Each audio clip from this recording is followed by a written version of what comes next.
I was challenged in an unusual way for me this week.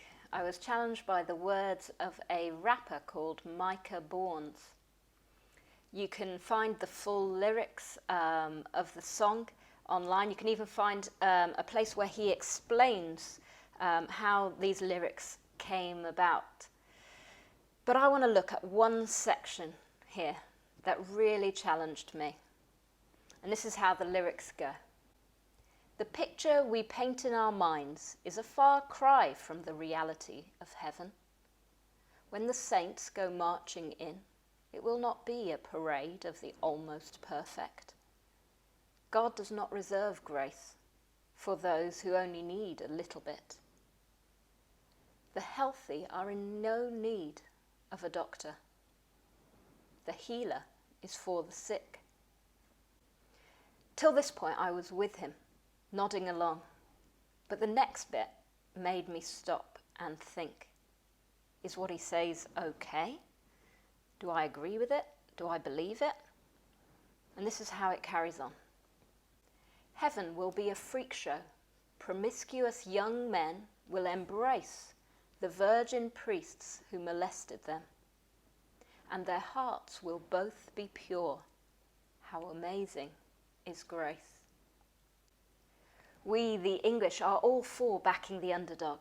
We're all for the ideas surrounding, supporting the poor, the orphan and the widow that we hear often about in sermons. However, this line grated on me. Promiscuous young men will embrace the virgin priests who molested them.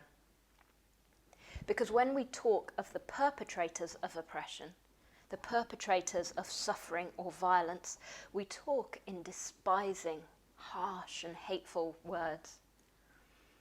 This picture seems wrong in so many ways, but it reminded me of another poem found in Isaiah chapter 11, and I want to remind us of the verses 6 to 9.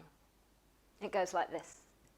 The wolf will live with the lamb, the leopard will lie down with the goat, the calf and the lion and the yearling together, and a little child will lead them. The cow will feed with the bear, their young will lie down together, and the lion will eat straw like the ox. The infant will play near the cobra's den, and the young child will put its hand into the viper's nest. They will neither harm nor destroy on all my holy mountain, for the earth will be filled with the knowledge of the Lord as the waters cover the seas. The justice we read about in Isaiah is restorative justice, not the punitive justice that we're perhaps more used to. The heaven that is described in this passage fits the one that Micah Bournes describes, the oppressors living in peace with their victims.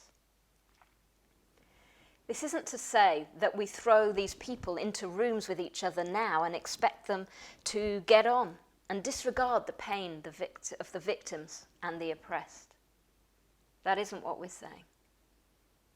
But Donald spoke in his talk on John chapter 4 verses 1 to 9 about how Jesus was a barrier breaker, how he related with those that society despised, and how we can model that ourselves.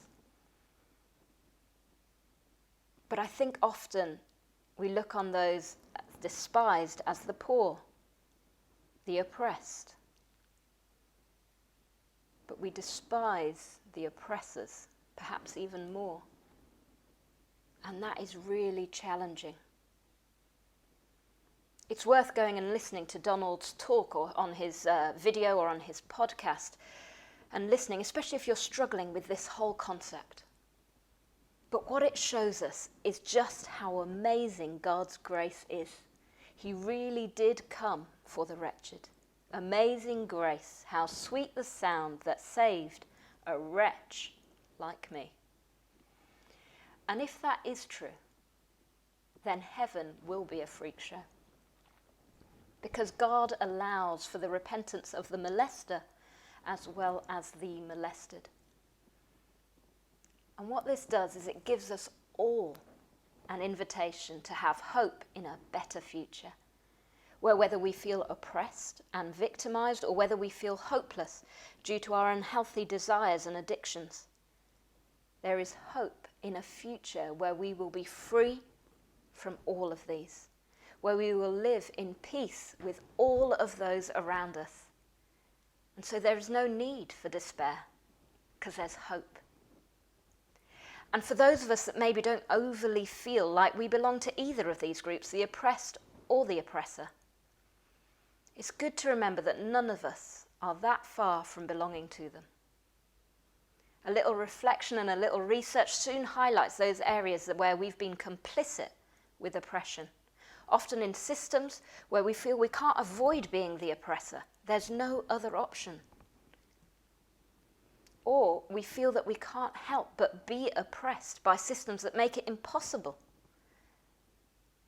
to be anything else, whether that be being institutionalized by businesses where we're treated as numbers rather than humans when we're older, or have some kind of mental problem that comes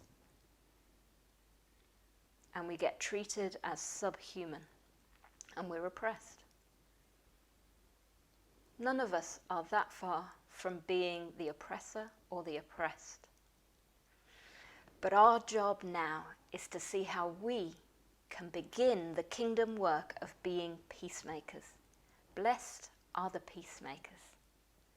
Which means repenting of our own part in this broken world, accepting God's grace for us, and then extending the same grace in the most unlikely places and to the most unlikely people.